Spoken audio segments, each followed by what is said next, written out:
গড়িয়ে পড়ল ভবতারিণীর হাতের ফুল। দক্ষিণেশ্বরে মন্দিরে পুজো দিয়ে আপ্লুত রাষ্ট্রপতি দ্রৌপদী মুর্মু। কল্যাণী এইমসে সমাবর্তন অনুষ্ঠানের পর মেয়েকে নিয়ে দক্ষিণেশ্বর মন্দিরে পৌঁছুন।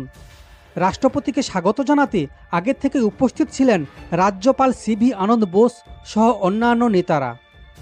রাষ্ট্রপতির এই সফর ঘিরে এদিন নিরাপত্তায় মুড়ে দেওয়া হয়েছিল গোটা এলাকা। বেলা 12টার পর দর্শনার্থী প্রবেশ নিষিদ্ধ ছিল মন্দিরে, বন্ধ ছিল ফেরি চলাচল। গঙ্গায় লাগাতার টহল জারি রেখেছিল ভারতীয় নৌসেনা। সন্ধ্যে 6টা নাগাদ মন্দিরে ঢোকেন দ্রৌপদী মুর্মু।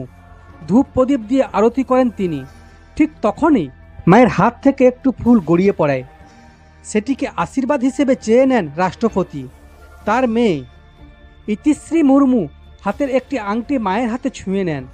দক্ষিণেশ্বরের মন্দিরের তরফে রাষ্ট্রপতির হাতে মানপত্র, বই, ভবতারিণী মায়ের এবং মন্দিরের ছবি তুলে দেওয়া হয়। প্রায় আধ ঘন্টা থাকার পর মন্দির থেকে রওনা দেন রাষ্ট্রপতি। উল্লেখ্য, ভারতের প্রথম রাষ্ট্রপতি রাজেন্দ্র প্রসাদ 1952 সালে এসেছিলেন দক্ষিণেশ্বরে ভবতারিণী মায়ের মন্দিরে পুজো দিতে। রাষ্ট্রপতি মুর্মু ভবতারিণী মায়ের মন্দিরে এসে পুজো দেয় আপ্লুত সকলে। দক্ষিণেশ্বরে অছি পরিষদের সম্পাদক মুকুল চৌধুরী বলেন, মায়ের প্রদীপ ধূপ জ্বালিয়ে আরতি করেছেন। মায়ের চরণে পদ্ম অর্পণ করেছেন দ্রৌপদী।